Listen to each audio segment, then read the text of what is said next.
Hello, welcome to Britain to Beyond, the channel that shows our real life after we've left the UK, and we're currently in Malaysia, on Penang Island.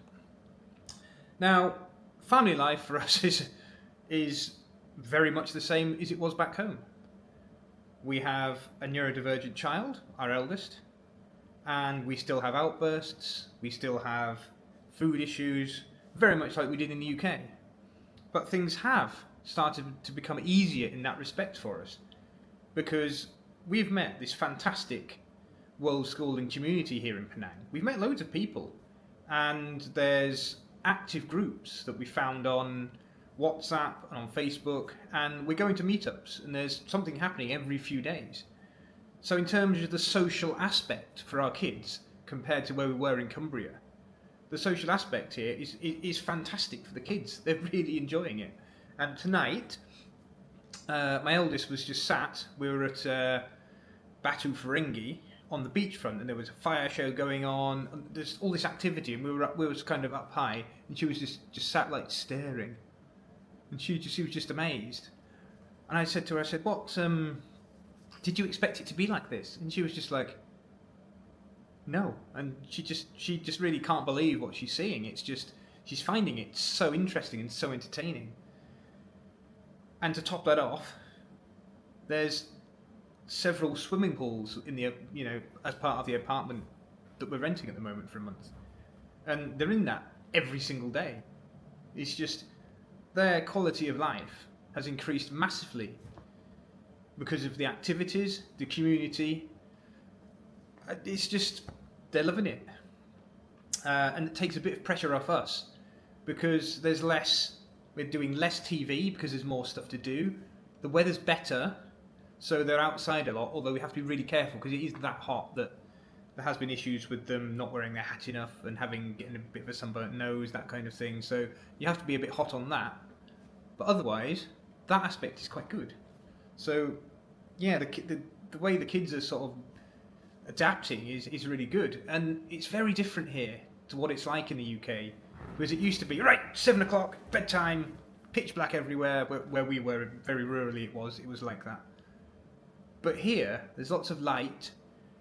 It's a different social way of life here because nothing opens until 10 o'clock in the morning, and the reason for that is everyone goes to bed really late because it's so hot in the day that people don't get up and rush around.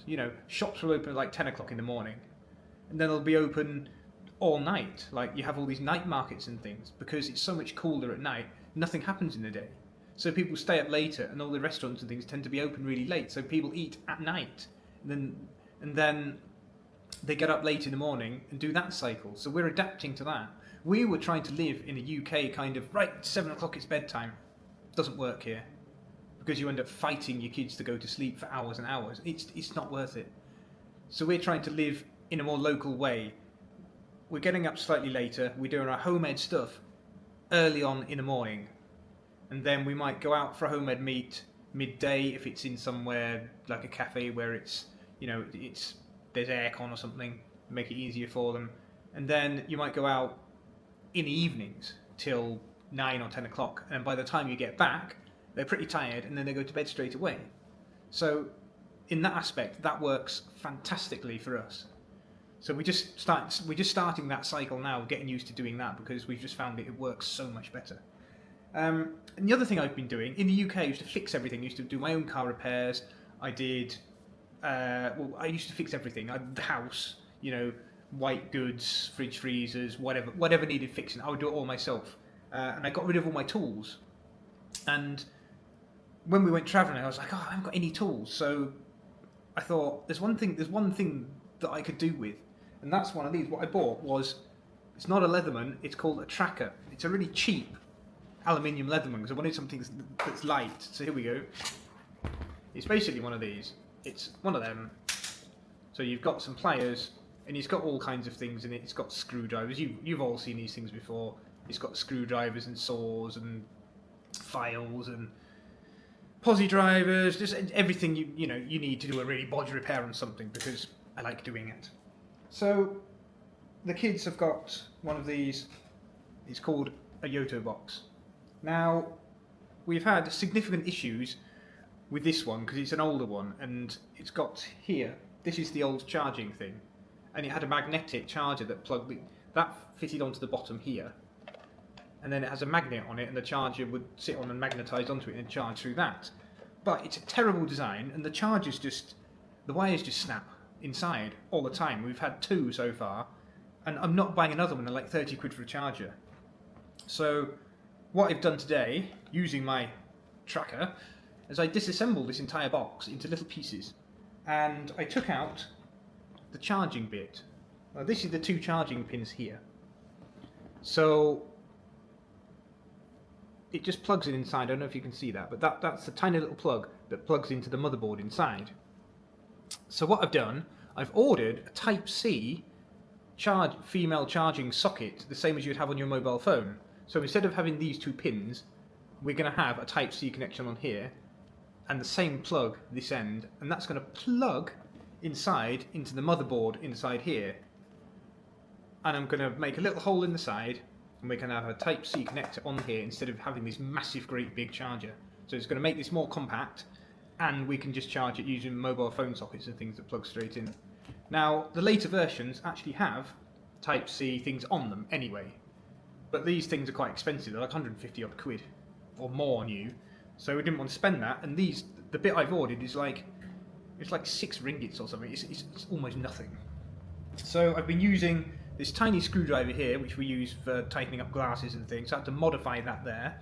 I had to use my file so I could get it all apart, and used my tracker / Leatherman thing to take all that apart to fix that. So I've had a bit of a day of fixing today, and something else that broke. I got a wallet, a zipped wallet with all my stuff in it, because I don't like cards that falling out of wallets and things, especially when you're out and about. And the zip immediately broke. I've had this wallet for years, and I was like, I don't want to buy another wallet because the way I am, like ADHD tendencies, I tend to I really want to find something that's really good, and I'll spend the next 6 weeks finding the best wallet I can ever find. Then I'll buy it, then I'll regret it. So I just fix things because it's easier. So the zip broke on this, and I spent 10 minutes just putting the zip back together again with my tracker, squashing the zip back together, and I've repaired that, so that's actually working again now, so I don't need to worry about looking into buying a wallet again. So that's good. And then something else, my wife has got this locket. Now, she bought this locket. It's Whitby Jet, and she actually bought this for her mum shortly before she died, and she was actually wearing it when she died. So it's actually, it's pretty special to her. But the clasp on it's become quite loose, the clasp. So there's a little pin that holds the clasp together. You probably can't see that, but that'll come really loose. So again, I used my tracker. Now I just bent that very slightly, just so it's tighter. So it's actually got a clip to it now. So we fixed that as well. And there's something else I need to fix. So I've had a day of fixing my flip-flops, or I call them Jesus creepers. I've had them for years, and they're not like a foam type. They're almost like a rubber on the bottom, like a car tyre. And unfortunately, they've actually split across the bottom. So I'm going to glue those with some super glue, which I have as well. So I've had this day of fixing, and it's like being back home. Now, in order to do some of this, I've had to do some ordering. And you can use Amazon Singapore if you want. And the stuff seems to come from Germany, and then you have to pay import fees. So I haven't bothered with that. So what I have done, I downloaded an app. It's called, I don't know if you can see it over here, but it's called Lazada on here. You probably can't see that. And it's very much like an Amazon type thing. And you can find all of the things you would on Amazon, but it's called Lazada, and it's a kind of an Asian one. I think it's in Thailand and Malaysia and a few other of the Asian countries. Now I had to sign up to it and put my information in. I needed an address, so I've used the address that we're staying at. That's fine. But one thing I have really struggled with was a payment, because I've got a Revolut account and a Monzo account, which are both international bank accounts, and it would not accept my Monzo account. Sometimes they don't, because it's the card origin that's the issue of where it's issued. And mine's obviously issued in the UK. Didn't like it. I tried it 6 times. Just, it wouldn't accept it. Sometimes the app wasn't working properly, so it's been quite frustrating. It took about 3 or 4 hours to actually sort of order this tiny electrical component which I need to fix the box. But I did it in the end. I used my Revolut card and that worked. But unfortunately, the app's really slow. So I ordered it and I thought, oh, it hasn't worked again. So then I reordered it, and I've actually ordered it twice. So I cancelled one, and it's fine. I've paid twice. It doesn't matter. This is obviously an issue with this app because they have something on there that says if you order twice by accident, you just cancel it and it gets refunded within 3 working days. So that's fine. So I'll just wait for that refund. So we're doing the same things that I would do in the UK. I'm repairing things. We're living in a slightly different way though, and you don't need to bring lots of stuff. People were saying to me, why are you getting so organised for, why are you buying all this stuff to go with? Because you can buy it all over here. They're right, you can. You don't need to bring anything from the UK because you can buy everything you want over here through apps like Lazada, like Amazon.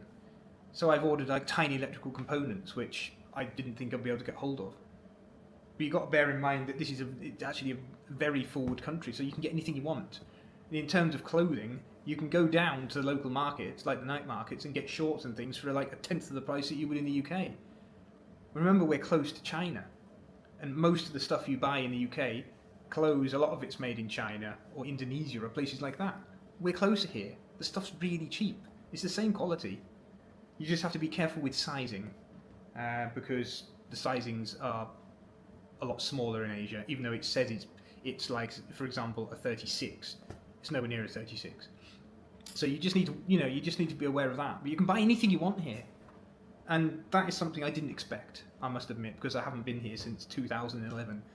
And when I came in 2011, I didn't even bring a phone with me. I really did go backpacker, and now things are so different. And everybody's got a phone here. It's very, very sort of technically heavy, I suppose. I feel like everyone's got gadgets and cameras and phones and just really gone to town. All the taxi drivers will be on their phones, and the last guy was ordering a fridge and talking to a guy about could he fix his fridge while we were driving along, tapping on his phone constantly. So there's a lot of that. So it's very heavy in the technology sense here. So there's no need to bring anything with you if you come to Asia, and that's something that I didn't expect.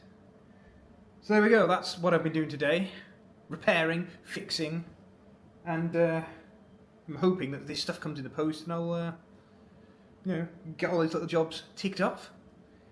Right. Thank you for watching. It's occasionally I just do a day in the life of what I've done today, and today was fixing day. So I'm probably going to have a day like this fairly often. There we go. Right, I hope to see you again in another video. Bye for now.